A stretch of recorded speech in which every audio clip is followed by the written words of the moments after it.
The crisp air conditioning of the boutique hummed a quiet melody against the hushed murmurs of affluent shoppers. Sunlight, filtered through the sheer curtains, painted the polished marble floor in shifting patterns of light and shadow. Two men, their suits impeccably tailored, stood before a rack of silk dresses, an air of discomfort clinging to them like expensive cologne. Their brows furrowed, not in contemplation of the exquisite craftsmanship, but in bewildered calculation. The color Madame Yao said something vibrant, suitable for a young woman. Something eye-catching, the taller of the two offered, his voice a tentative probe into the hushed elegance of the boutique. He adjusted his tie, a subtle gesture betraying a nervousness that belied his outward composure.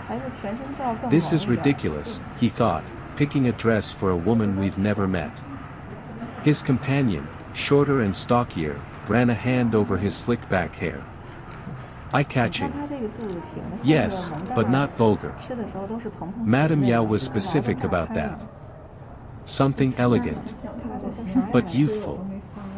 He sighed, the weight of the unspoken expectations heavy in the air. Youthful elegance. Is that even a thing? What does a young woman even wear these days? My daughter prefers jeans and t-shirts. The boutique assistant, a picture of professional patience, offered a hesitant smile. Perhaps this crimson piece. The cut is modern, yet the silk embroidery adds a touch of classic elegance. She gestured towards a flowing gown, its rich color a splash of vibrancy against the muted tones of the other garments. The taller man squinted, picturing a vague silhouette. Too revealing. Madame Yao mentioned modesty. Modesty? In this day and age? Perhaps Weiling is different. Perhaps she prefers the subtle charm of I have no idea. The shorter man pursed his lips, his gaze sweeping over the array of fabrics and designs. And the size? We were given estimations. He pulled a small, crumpled piece of paper from his pocket, the numbers scrawled upon it a testament to the hurried nature of their task. Please pack it up. We'll take it, the taller man declared, his voice tinged with a hint of desperation. Just get it done. Get it over with. One less thing to worry about. The assistant's smile widened, a flicker of relief in her eyes. Certainly, sir. This is a limited brand here, imported directly from Milan. So what's this lady's height, bust, waist, as well as her hip line?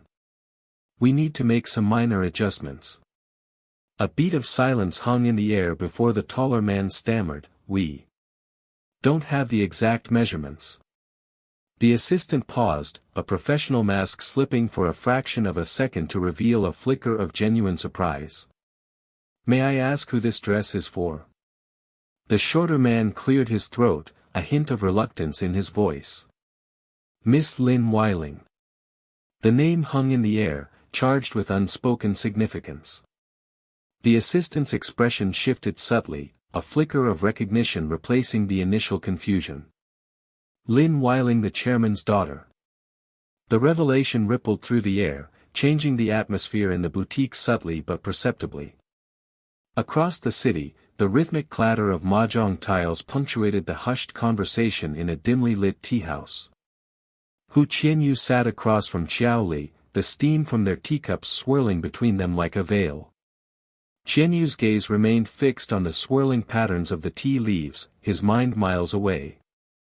He was replaying his last conversation with Weiling, her words echoing in his mind. I need to know the truth, Qianyu. About my father, about everything. He stirred the tea, the clinking of the spoon against porcelain a sharp counterpoint to the rhythmic clatter of mahjong from the adjacent room. Her vulnerability is both intriguing and unsettling. He took a slow sip, the bitterness of the tea mirroring the complex emotions churning within him. Xiao Li cleared his throat, breaking through Qianyu's reverie. The Hong Kong deal is progressing smoothly. Zhang Huainian seems eager. Qianyu's gaze sharpened, his focus returning to the present. Eager? He echoed, a hint of skepticism in his voice. Zhang Huainian is never just eager. There's always an angle. Xiao Li chuckled, a low rumble in his chest. Indeed. But his eagerness works in our favor. We just need to ensure we're not playing into his hands. He leaned forward, his voice dropping to a conspiratorial whisper. I've heard rumors about Zhang's involvement in certain less than savory dealings. Qianyu raised an eyebrow, his expression unreadable. Rumors? Xiao Li nodded, his eyes glinting with a mixture of caution and excitement. Nothing concrete, of course. But enough to warrant caution. He paused, letting the words hang in the air. It seems our Mr. Zhang might have more to hide than he lets on. More to hide? That wouldn't surprise me in the least. Qianyu's mind raced, piecing together the fragments of information he had gathered. Zhang Huainian Weiling's father, could there be a connection? The thought sparked a flicker of unease within him. The mahjong tiles clicked and clacked, a relentless rhythm against the hushed whispers of the tea-house. Qianyu felt a sudden urge to see Weiling, to gauge her reaction to this new information, to offer her a semblance of comfort, perhaps even protection.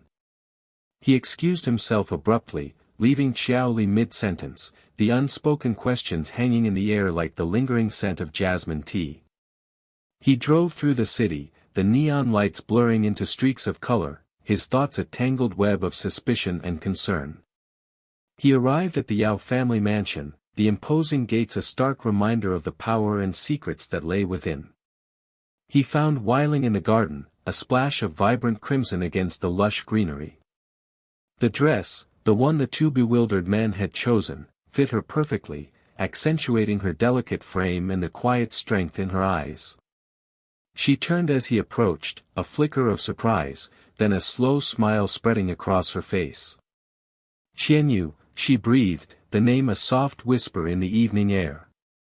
He stopped before her, his gaze sweeping over her, taking in the subtle details, the way the dress flowed around her, the way the evening light caught the highlights in her hair, the way her eyes held a mixture of vulnerability and resilience. He reached out, his fingers brushing against her cheek, the touch sending a jolt of electricity through him. Weiling, he murmured, his voice husky with emotion. I need to protect her. From Zhang Huainian, from the secrets that threaten to consume her, from the darkness that lurks beneath the surface of this opulent world. He leaned in, his lips brushing against hers, a tentative touch that deepened into a kiss filled with unspoken promises and the weight of shared secrets. The scent of jasmine and roses hung heavy in the air, a fragile fragrance against the backdrop of the city's relentless hum. In that moment, amidst the shadows and whispers, a fragile bond was forged, a silent pact made between two souls caught in the intricate web of power, secrets, and a love that was both a refuge and a risk. The late afternoon sunlight, filtered through the sheer curtains, cast long shadows across the room, painting the walls in hues of fading gold. Weiling sat by the window, the cityscape a blurred canvas below. Her fingers traced the delicate porcelain of a teacup, the warmth a small comfort against the chill that seemed to permeate the Grandeur mansion. She found herself replaying the evening's events, each interaction, each carefully chosen word, a puzzle piece she couldn't quite fit into the larger picture. Aunt Xian's veiled barbs, Junmo's almost too eager friendliness, the weight of their gazes, it was a suffocating kind of scrutiny, one that left her feeling exposed and vulnerable. She closed her eyes, inhaling the subtle jasmine scent of the tea, a fragile attempt to regain a sense of calm amidst the rising tide of uncertainty. The click of the door latch startled her. Her eyes snapped open, a flicker of apprehension crossing her face as she saw Hu Qianyu standing in the doorway, his silhouette framed against the light from the hallway. He entered without invitation, the quiet click of the door closing behind him echoing the sudden thud of her heart against her ribs. Why are you in my room? The question, though sharp, was laced with an undercurrent of surprise, a hint of something else she couldn't quite place. He leaned against the door, his posture casual yet somehow commanding. We had a bet, remember? His voice was smooth, a low rumble that vibrated in the quiet room. Her mind raced. The bet. Trivial, almost forgotten amidst the whirlwind of the evening. A flicker of annoyance sparked within her. That hardly gives you the right to walk into my room uninvited. The words were clipped, a reflection of the unease that coiled in her stomach. A faint smile played at the corners of his lips. You seemed quite comfortable discussing business matters in my presence earlier. I assumed the formalities could be dispensed with. His gaze swept over her, a slow, deliberate assessment that made her skin prickle. This is different. She rose to her feet, the delicate teacup forgotten in her hand. The proximity, the intensity of his presence, filled the room, making it feel suddenly smaller, the air thicker. Is it? He pushed himself off the door, taking a step closer. You were quick to accept Junmo's offer of assistance. You seem to be settling in quite nicely. There was a subtle shift in his tone, a hint of accusation that she couldn't ignore. You and Yao Junmo are not of the same kind. The words escaped her lips before she could fully process them. It was an instinctive defense, not just of Junmo, but of herself, of the precarious position she found herself in. He stopped, his eyes narrowing slightly.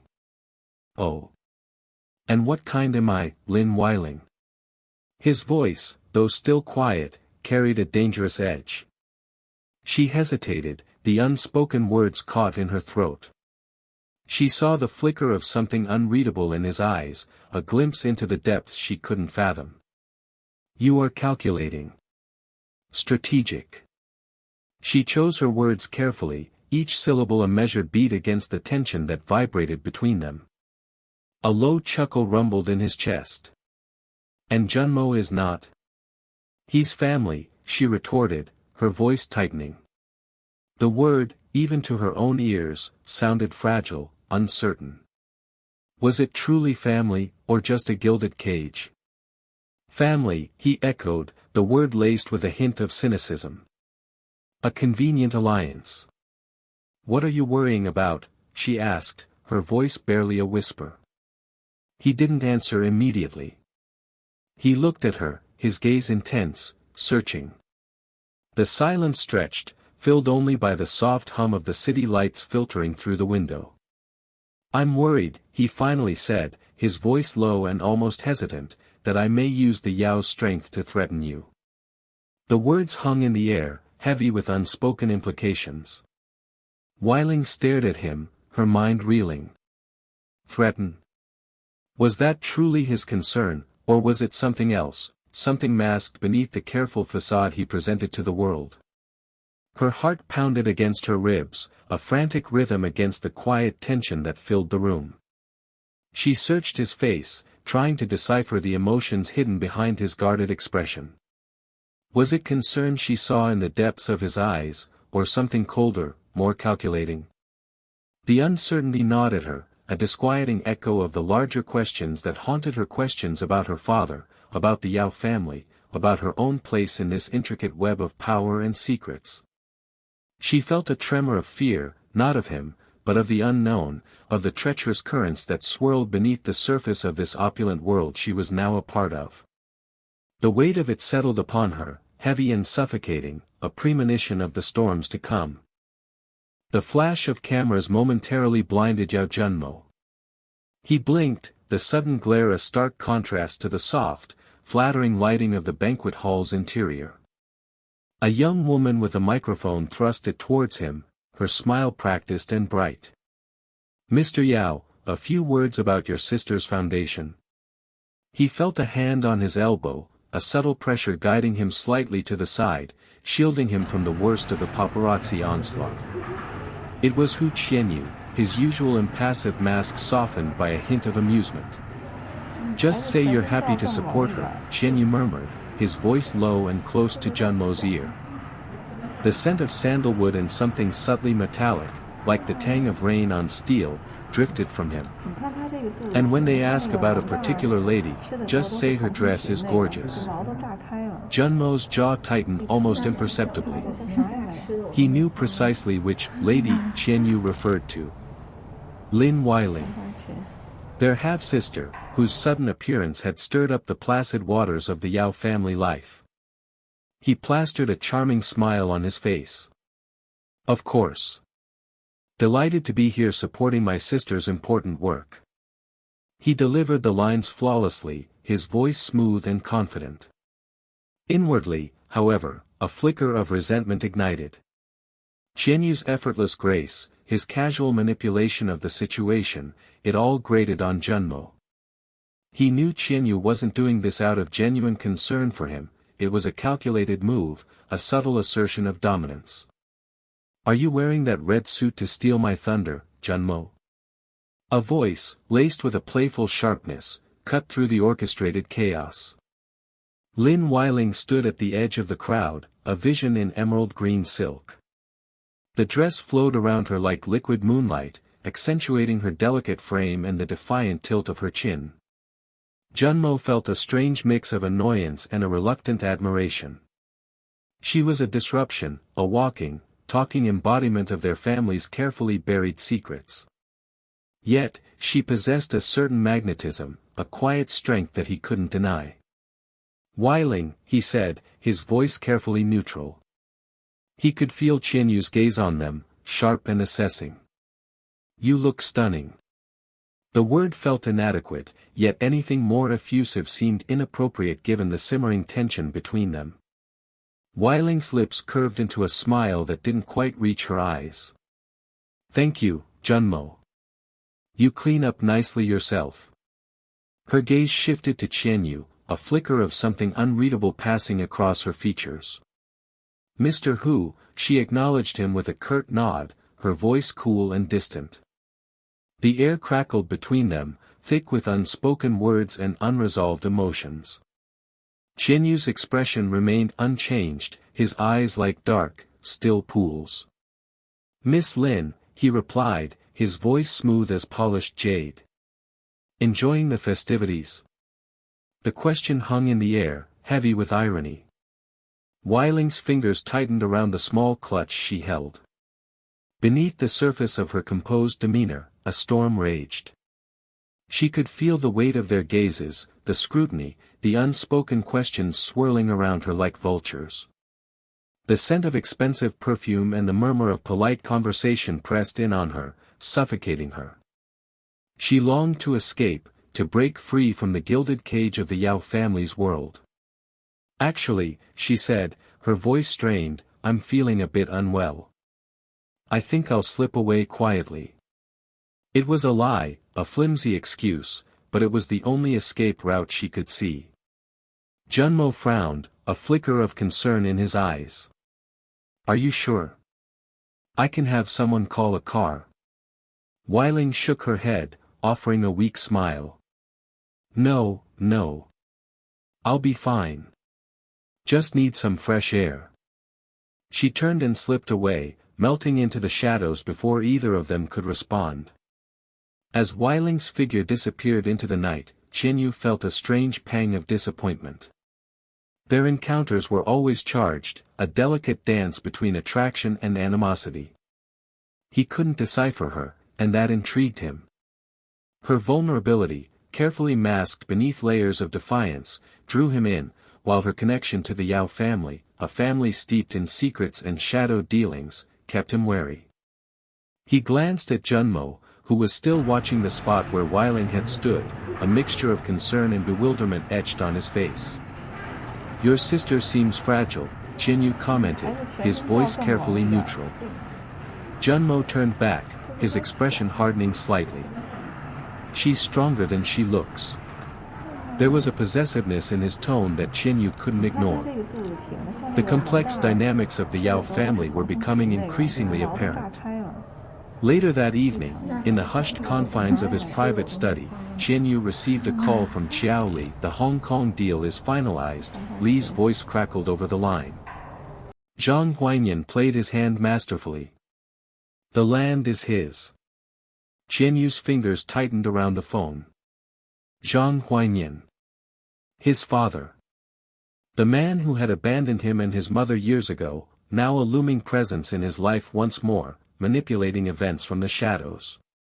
A cold anger settled in Qianyu's chest.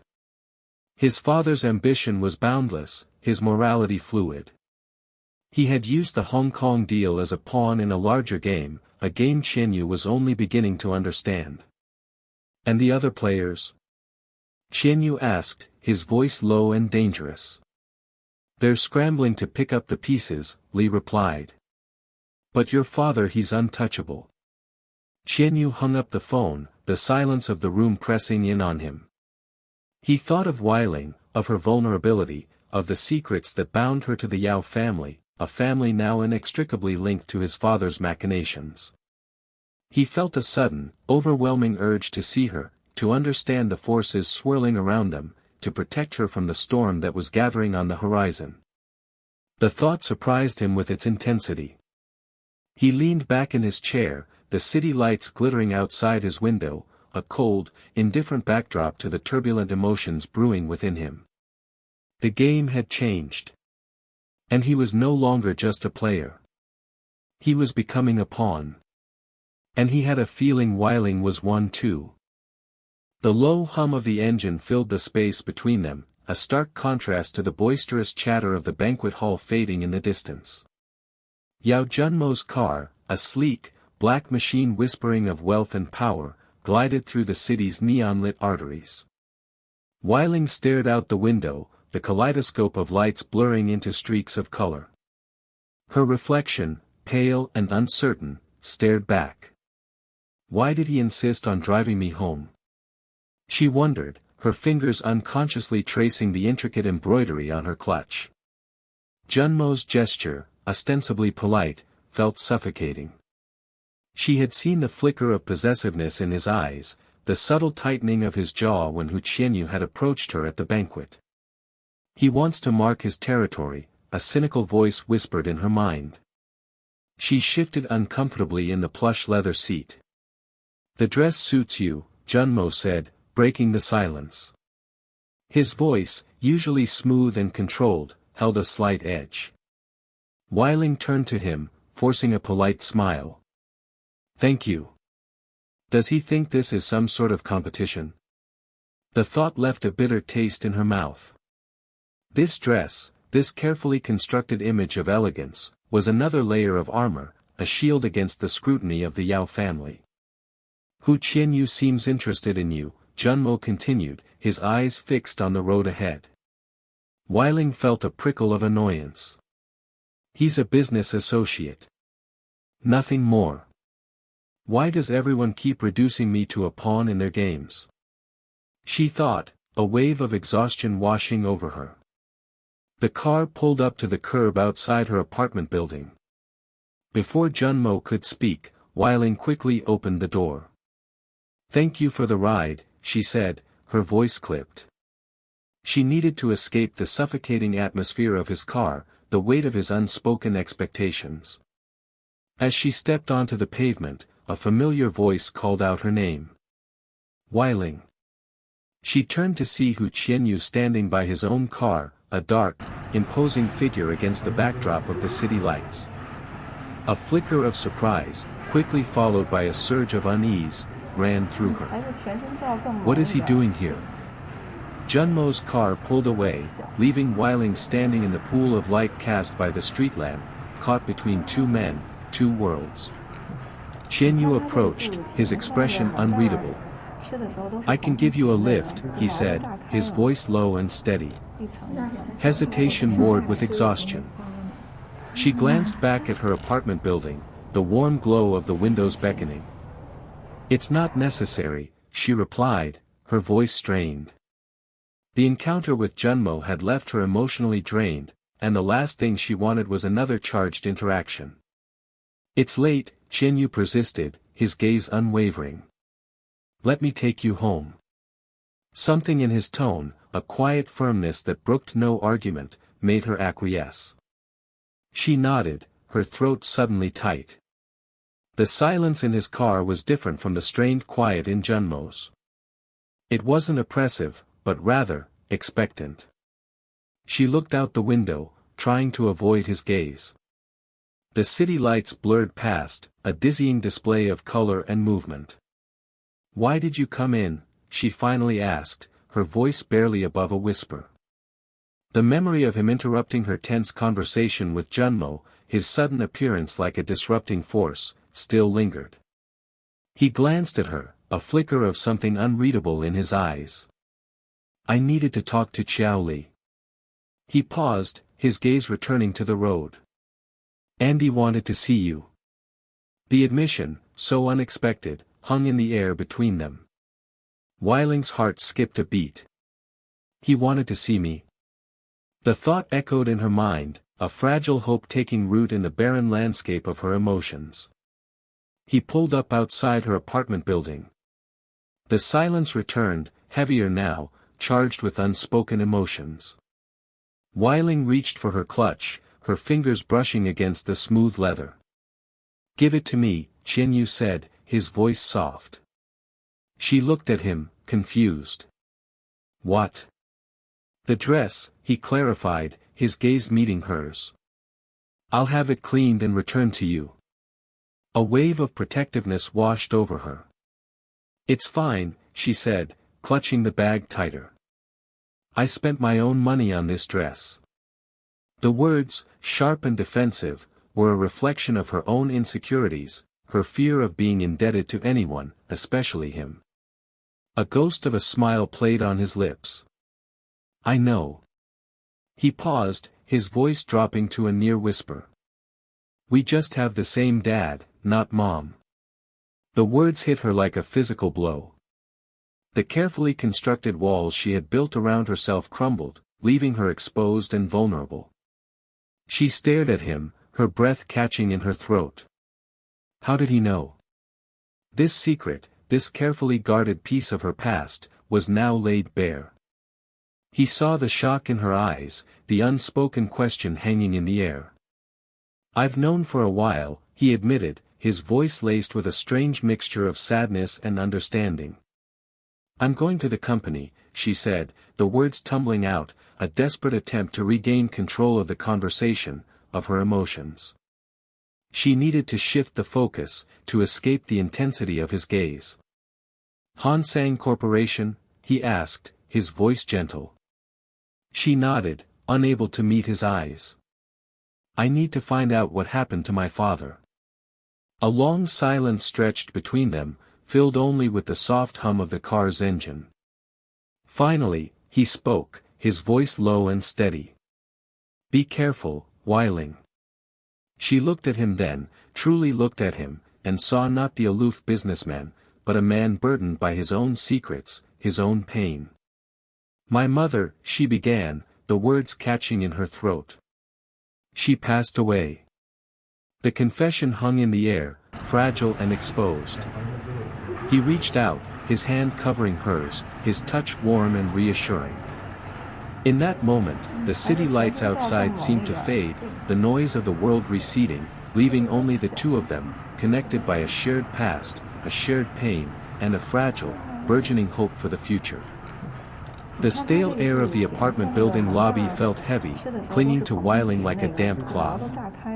The landlord's words, sharp and dismissive, echoed in her ears. Another rent hike. Another thinly veiled threat of eviction. It was a familiar pattern, a constant reminder of her precarious position in this city, in this life. She rubbed her temples, the beginnings of a headache throbbing behind her eyes. Perhaps Aunt Xian was right. Perhaps she should just accept the offer, swallow her pride, and move back into the Yao family estate. But the thought felt like a lead weight in her stomach. Independence, however fragile, was all she had left. The sleek black car pulling up outside the building cut through her spiraling thoughts. Qianyu stepped out, his presence as imposing and impeccably tailored as always. He hadn't called, hadn't texted. He simply appeared, an unexpected disruption in the suffocating stillness of her afternoon. "Get in," he said, his voice a low rumble that resonated oddly with the tremor of unease within her. Weiling hesitated, her internal monologue a whirlwind of questions. Why was he here? What did he want? The landlord's sneering face flashed in her mind. Pride warred with practicality. She got in. I heard about your landlord, Chinyu said, his eyes fixed on the road ahead. Weiling's surprise must have shown on her face. Junmo mentioned it. He's concerned. The word hung in the air, heavy with unspoken implications. Weiling looked out the window, the bustling streets of Shenzhen blurring into a kaleidoscope of color and noise. Concerned. Or threatened. Junmo's concern always came with strings attached. I'll handle it, Chinyu continued, his tone brooking no argument. Weiling felt a flicker of annoyance. Why did he hop in, too? She didn't need rescuing, certainly not by him. But the words died on her tongue. The truth was, she was tired of fighting, tired of the constant struggle. How could I let you do that? She finally managed, the words softer than intended. A faint smile played on Chinyu's lips, a fleeting expression that was gone before she could decipher it. The car pulled up to a small, unassuming street food stall, the air thick with the aroma of grilling meat and spices. Weiling blinked, momentarily disoriented. This wasn't the kind of place she'd expect Chinyu to frequent. He seemed more suited to Michelin-starred restaurants and exclusive clubs. I'm the map of the cuisines of Shenzhen, he said, a hint of amusement in his voice. He gestured towards a plastic table, already laden with steaming bowls of noodles and skewers of fragrant meat. Try the lamb skewers. They're a local specialty. As they ate, the tension between them seemed to dissipate, replaced by a strange, almost comfortable silence. Weiling found herself watching him, the way he held his chopsticks, the slight furrow in his brow as he listened to the vendor's chatter. He wasn't as cold and aloof as she'd initially thought. There was a hidden depth to him, a flicker of vulnerability that intrigued her. The conversation drifted to their families, to the intricate web of relationships and obligations that bound them. Weiling spoke of her father, of the lingering questions surrounding his death, the secrets that still haunted her. Chinyu listened intently, his gaze steady, his silence a comforting presence. Both of us are lonely, he said, the words hanging in the air between them. The stark honesty surprised her. It was a confession, a shared vulnerability that chipped away at the carefully constructed walls around his heart. Later, back in Chinyu's apartment, the city lights twinkling like a million scattered diamonds below, the conversation took a different turn. The comfortable silence was replaced by a charged stillness, a palpable awareness of the shifting dynamics between them. The true reason is my dad likes you and I have a crush on you also, he said, the words low and measured, yet carrying the weight of a long-held secret. Weiling stared at him, her heart pounding against her ribs. His confession was both unexpected and unsettling. It felt calculated. Too convenient. Why? She asked, the single word laced with suspicion. His father's approval, her own precarious position within the Yao family, it all felt too neatly aligned. Chinyu met her gaze, his expression unreadable. Because, he said, his voice a low rumble, you are different. He paused, his eyes searching hers. You are strong, resilient. You don't back down. And, he added, a flicker of something akin to warmth in his eyes, you intrigue me. Weiling remained silent, her mind racing. Could she trust him? Was this genuine attraction, or a strategic move in a larger game? The uncertainty gnawed at her. Chinyu's words echoed in her mind, a confusing mix of sincerity and calculation. His father's approval, his own sudden confession, it was all too much, too fast. She needed time to unravel the tangled threads of motive and emotion, time to decide if she dared to trust the flicker of hope that had begun to ignite within her. The night stretched before them, pregnant with unspoken questions and the weight of their intertwined destinies. The city lights outside seemed to shimmer, reflecting the uncertainty that now filled the room, mirroring the tumultuous emotions swirling within her. She looked at Qianyu, his face shadowed in the dim light, and wondered if she was staring into the face of her savior or her downfall. The rhythmic clatter of mahjong tiles punctuated the humid Hong Kong air, a stark contrast to the sterile silence of Qianyu's office thousands of miles away. He stared at the cityscape sprawling beneath him, the lights blurring into a shimmering tapestry. Zhang Huainian's words, sharp as shattered glass, still echoed in his mind. The Chen family is not to be trifled with. This land, it's more than just dirt and steel. It's a chessboard, and you, my son, are just a pawn. He clenched his jaw, the muscle twitching. A pawn? Perhaps his father believed that, but Qianyu had never played by anyone's rules. He picked up his phone, his fingers hovering over Weiling's name. He hesitated. What could he possibly say? That his father, the man she despised, held the key to her past. The silence in his office felt oppressive, heavy with unspoken truths. Across the ocean, the clack of tiles ceased abruptly. Aunt Xian's sharp laughter cut through the air. Another win for me. It seems my luck is as strong as ever. Weiling forced a smile, her fingers tracing the rim of her teacup. The delicate porcelain felt cool against her skin, a stark contrast to the burning anxiety churning within her. Aunt Xian's seemingly casual words felt loaded, a veiled threat, a reminder of her precarious position within the Yao family. The video of her father's death, a grainy, silent testament to a life unjustly taken, played on a continuous loop in her mind. It was a weapon, a shield, and a constant source of agonizing grief. She had shown it to Junmo, hoping for empathy, for shared outrage. Instead, she had received cautious concern, laced with an unsettling undercurrent of relief. He had urged her to bury the past, to focus on the present. But how could she bury the truth, especially when it was so tightly intertwined with the Yao family's carefully constructed facade of respectability?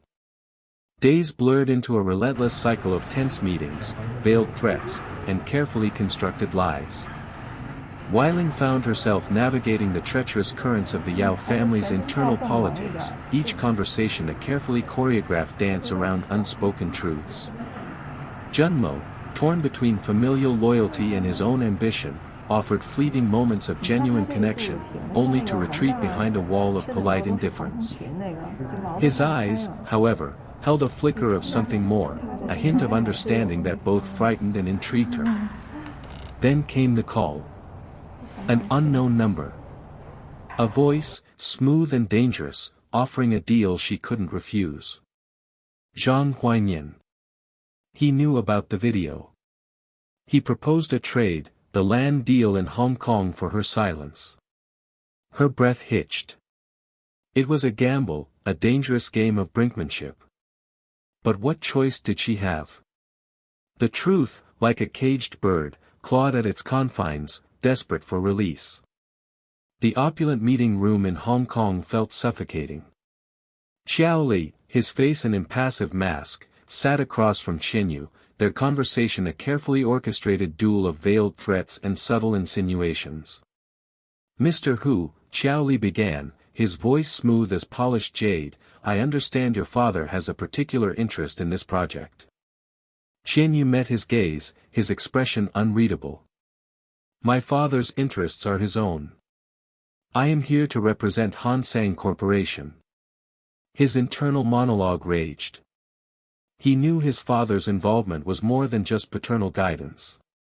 It was a power play, a calculated move to further his own agenda. And Weiling, was she caught in the crossfire?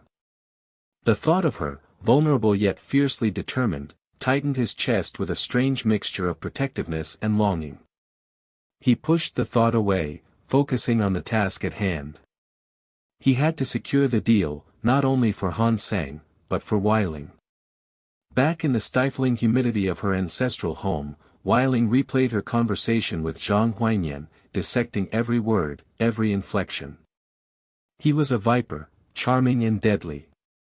Yet, she recognized a flicker of vulnerability, a hint of fear beneath his carefully constructed facade of power.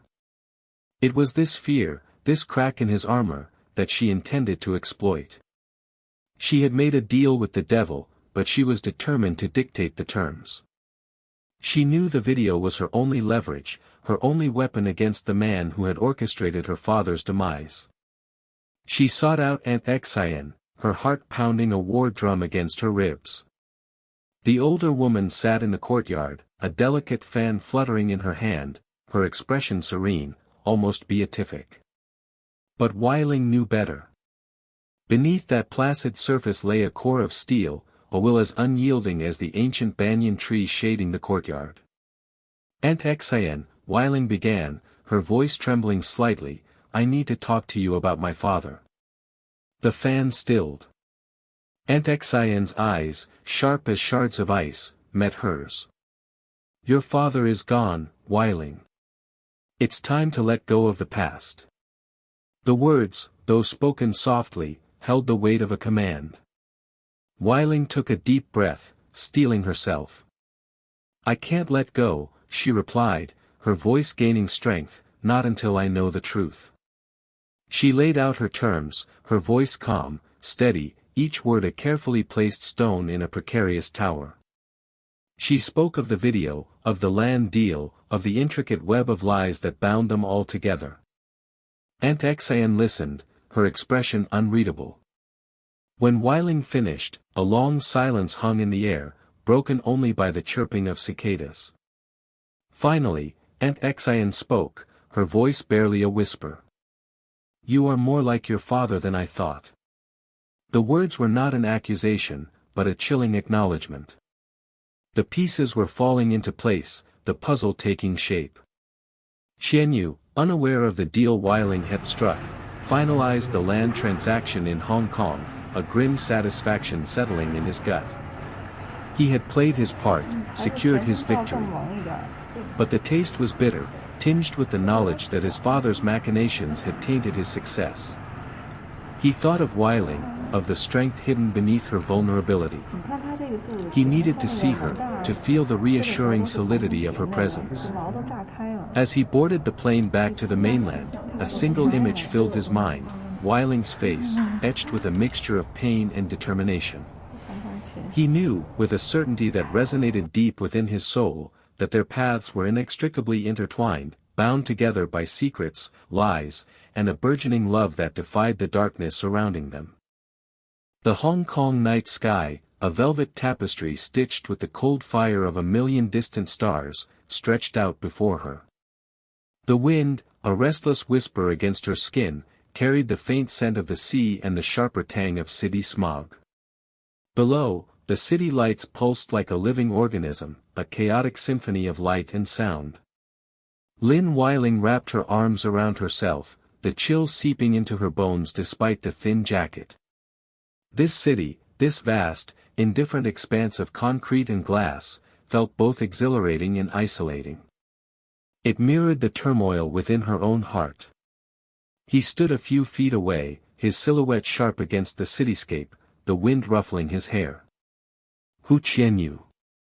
A man she had known for so long, yet felt she hardly knew at all.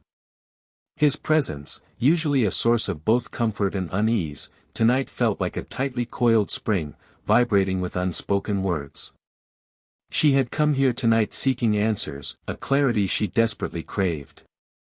But a part of her, a small, frightened part, feared what those answers might be. He turned then, his gaze meeting hers across the intervening space. The city lights, reflected in his eyes, seemed to amplify their usual intensity. He took a step closer, and Weiling's breath hitched. The silence stretched, thick and heavy, laden with unspoken emotions.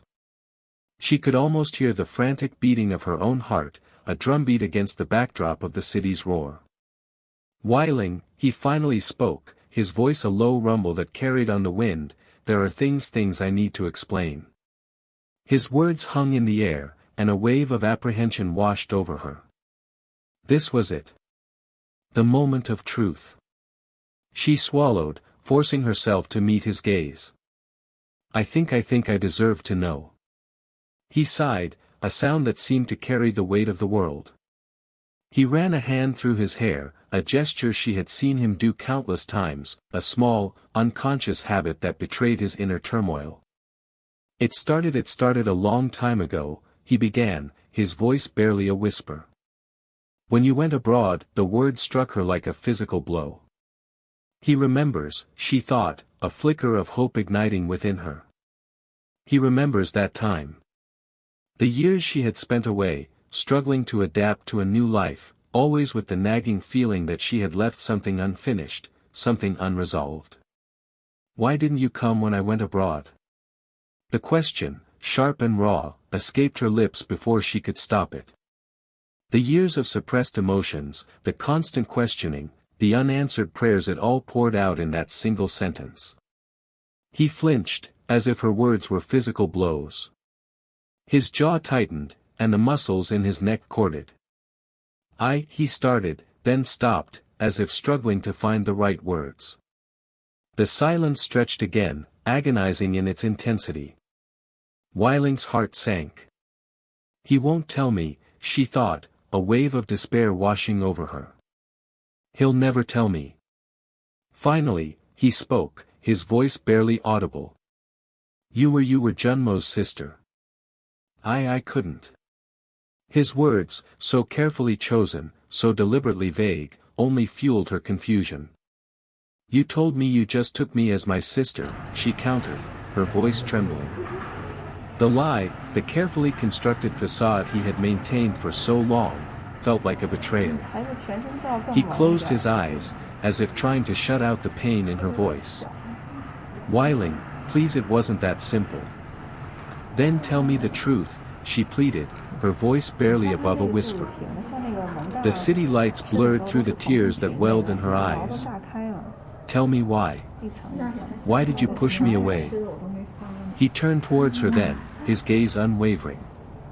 Because, he started, his voice thick with emotion. Because I've been loving you deeply. Since the very beginning. The words, so simple yet so profound, hung in the air between them. Time seemed to stop. Weiling's breath caught in her throat. He loves me, she thought, the realization hitting her with the force of a physical blow. He's always loved me. A wave of emotions washed over her: relief, joy, disbelief.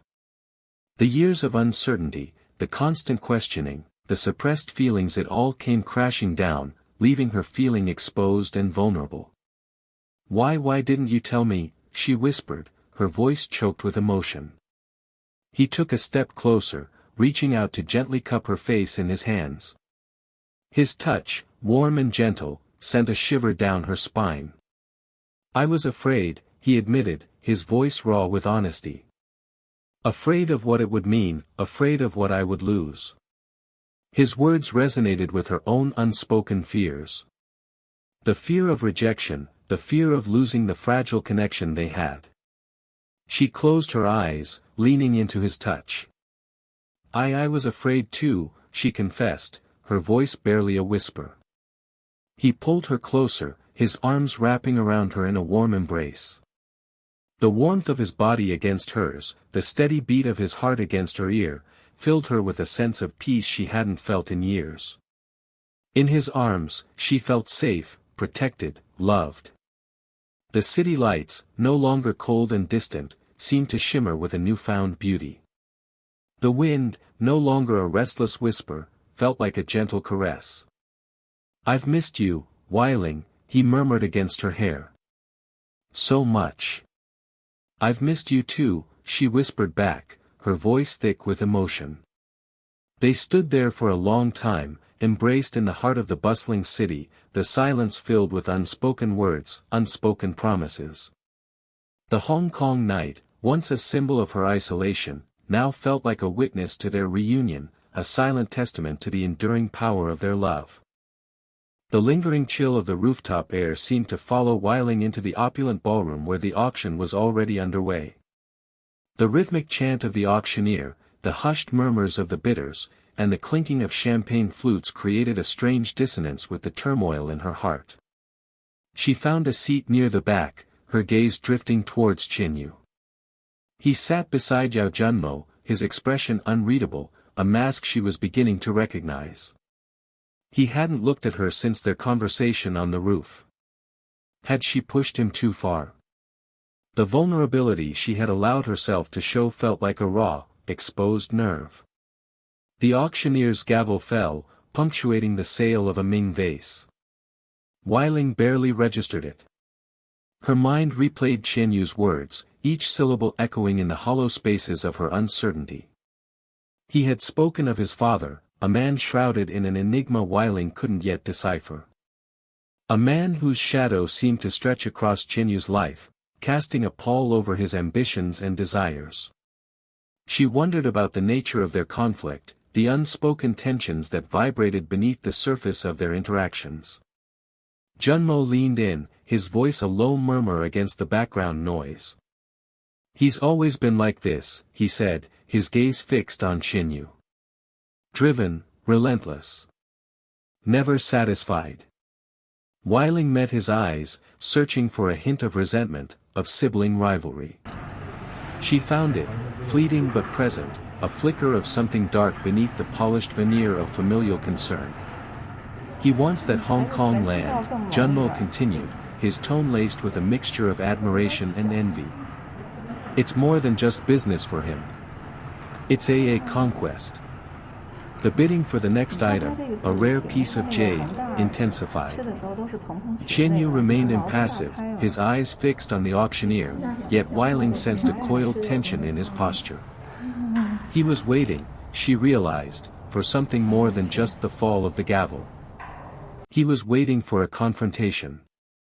The jade was sold. A collective sigh rippled through the room. Then, the announcement everyone had been anticipating. The Hong Kong land deal. Weiling watched as Qiao Li, a seasoned businessman with a reputation for ruthlessness, entered the bidding. Qianyu remained still, almost preternaturally calm. The price escalated, each bid a calculated thrust and parry in a high-stakes game of financial chess. Qiao Li's bids were aggressive, relentless. He clearly represented someone with deep pockets and even deeper ambitions. A sudden, sharp intake of breath from Junmo drew Weiling's attention. Qianyu had finally entered the fray. His initial bid was audacious, a significant jump from the previous offer. The room buzzed with speculation. Where had he secured the funds? Han Sang Corporation, his company, hadn't been expected to compete at this level. Qiao Li, momentarily stunned, quickly countered. The back and forth continued, the tension in the room thickening with each escalating bid. Later, in the hushed confines of a private meeting room, the board members of Han Sang Corporation were in an uproar. "Reckless! Utterly reckless," one of them thundered, his face flushed with indignation. "Using personal funds to that extent, it's unprecedented. It could jeopardize the entire company." Qianyu stood before them, his composure unwavering. "I assure you, gentlemen," he stated, his voice calm but edged with steel, "this calculated risk will yield substantial returns. The Hong Kong land is crucial for our long-term strategy." He met their skeptical gazes, his eyes glinting with an almost chilling certainty. Weiling watched from the doorway, unseen. She felt a strange mix of admiration and apprehension. This was a side of Qianyu she hadn't seen before, a ruthless pragmatism masked beneath his usual aloof demeanor. The confrontation she'd been anticipating finally arrived, swift and brutal. Zhang Huainian, Qianyu's father, appeared at the doorway of the meeting room. His presence filled the space, radiating an almost palpable aura of power and disapproval. "You overstepped your boundaries, Qianyu," he said, his voice low and menacing. "This blatant disregard for protocol, it's unacceptable." I acted in the best interests of the company, father, Qianyu replied, his voice betraying no hint of the emotions churning beneath the surface. The Hong Kong land is a strategic acquisition. Strategic? Zhang Huaiyan scoffed. Or simply a personal vendetta against Zhao Li? Don't think I haven't seen through your childish games. The air crackled with unspoken accusations. Weiling held her breath, feeling like an intruder witnessing a deeply personal, fiercely private battle. She understood then, with a clarity that chilled her, the nature of the conflict between father and son. It wasn't just about business. It was about control, about legacy, about a wound that festered beneath years of unspoken resentment. The auction concluded. Qianyu had won. The Hong Kong land was his. But at what cost? The victory felt Pyrrhic, tainted by the strained silence that hung between him and his father. Later, as the tension began to dissipate, a fragile reconciliation began to take shape. Aunt Xian, surprisingly, played a crucial role. She spoke to Weiling, her voice softening for the first time, acknowledging the pain and uncertainty of her position within the family. She even offered a hesitant apology for her initial coldness. Junmo, too, seemed to have shed some of his earlier animosity. He approached Weiling, a genuine concern etched on his face. "I'm glad you're here," he said, his voice surprisingly gentle. It feels different with you here." Weiling, caught off guard by this unexpected display of affection, simply nodded, her heart aching with a complex mixture of relief and lingering unease. The night ended with a quiet understanding, a tacit agreement to navigate the complexities of their family dynamics together. As Weiling looked at Qianyu across the room, their eyes met for a brief, charged moment. In that fleeting exchange, she saw a flicker of vulnerability, a hint of the man beneath the mask. And in that moment, she knew, with a certainty that resonated deep within her, that their story was far from over. The Hong Kong night air, thick with the scent of the sea and the faint, metallic tang of industry, pressed against Weiling's skin. The rooftop, a concrete island in a sea of glittering skyscrapers, offered a dizzying panorama. Below, the city pulsed with a frenetic energy, a stark contrast to the quiet solitude she sought.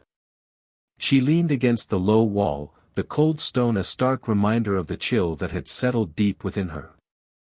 The events of the evening replayed in her mind like a fragmented film reel, Qianyu's sharp gaze, Junmo's concerned frown, Aunt Xian's veiled hostility.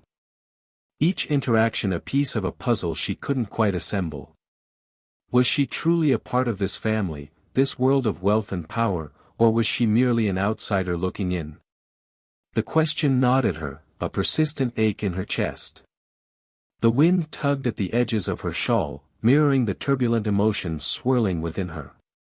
She closed her eyes, trying to block out the noise, the lights, the sheer overwhelming vastness of the city. But even in the darkness behind her eyelids, the faces of her family, of Qianyu, swam into view. Qianyu's enigmatic presence had unsettled her from the moment they met. His words, clipped and precise, often seemed to conceal more than they revealed. Yet, beneath that carefully constructed facade, she sensed a depth, a complexity that both intrigued and intimidated her. His unexpected defense of her against Aunt Xian's subtle jabs, the way his eyes had softened when he spoke of his father, these fleeting moments hinted at a vulnerability she hadn't anticipated. A soft sigh escaped her lips, a wisp of sound swallowed by the wind. Lost in thought. The familiar voice startled her. Weiling opened her eyes, turning to see Wang Shuwei standing a few feet away, his silhouette outlined against the backdrop of the city lights. He held two glasses, one of which he extended towards her. Something to calm the nerves. She accepted the glass, the cool crystal a welcome sensation against her palm. The amber liquid within smelled of spices and something subtly sweet. She took a small sip, the warmth spreading through her. "This city," she began, her voice barely a whisper, "it's suffocating." Shu Wei chuckled, a low rumble in his chest. It can be. But it's also full of life, of possibilities. You just need to find your place within it. And what if I don't have a place? The words tumbled out before she could stop them, raw and vulnerable. He looked at her, his gaze steady and understanding. Everyone has a place, whirling. You just need to decide where you want to be. He paused, taking a sip of his own drink. You're caught between two worlds, aren't you? The world of the Yaos, and the world you've built for yourself. She nodded slowly, the words striking a chord within her. He had seen through her carefully constructed facade, the mask of composure she wore to shield herself from the uncertainties that plagued her. I feel like an imposter, she confessed, the words tasting bitter on her tongue. Like I don't belong in either world. That's because you're trying to fit into a mold that wasn't made for you. You don't have to choose between two worlds. You can create your own. His words resonated with a truth she hadn't yet allowed herself to acknowledge. She was so focused on trying to understand her past, on finding her place within the Yao family, that she hadn't considered forging her own path. The silence stretched between them, punctuated only by the distant hum of the city. Weiling stared out at the glittering skyline, the vastness no longer feeling oppressive, but rather liberating. She thought of Qianyu, of his relentless pursuit of the Hong Kong land deal, his father's machinations. I'm in a dark corner in his world, she murmured, the words escaping her lips like a confession. The revelation about Zhang Huaiyan, about his calculated betrayal of Qiaoli, had cast a long shadow over the evening. It had painted Qianyu's father in a new, unsettling light, and she couldn't help but wonder if Qianyu was aware of the extent of his father's ruthlessness. And that frightens you, Xu Wei finished her thought, his voice gentle. Yes, she admitted, a tremor in her voice. You know what, I'm so scared to stand here. The fear wasn't just about Qianyu's world, but about her own place within it. About the burgeoning feelings she had for him, feelings that both excited and terrified her. He placed a reassuring hand on her arm. Fear is a natural response to the unknown, Weiling. But it doesn't have to control you. He squeezed her arm gently before releasing it. Sometimes, the greatest act of courage is simply to embrace the uncertainty. He lifted his glass in a silent toast. To new beginnings. Weiling raised her glass, a faint smile touching her lips. To new beginnings, she echoed, the words carrying a weight of hope she hadn't felt before. She took a long sip of the spiced drink, the warmth spreading through her, chasing away the lingering chill. The city lights below no longer seemed so daunting, the vastness no longer so overwhelming. Xu Wei's words had shifted her perspective, helped her to see that the uncertainties she feared were also opportunities. She didn't have to choose between two worlds, or try to fit into a mold that wasn't made for her. She could carve her own path, create her own space within the chaos. Then you know your worries are really so insignificant, she whispered, the words a quiet affirmation of the newfound strength blooming within her. The night, which had begun with a weight of uncertainty, was ending with a sense of quiet resolve. The future remained unclear, but for the first time in a long time, Weiling felt a flicker of anticipation, a sense of peace amidst the chaos. The darkness, she realized, wasn't something to be feared, but rather a canvas upon which she could paint her own destiny.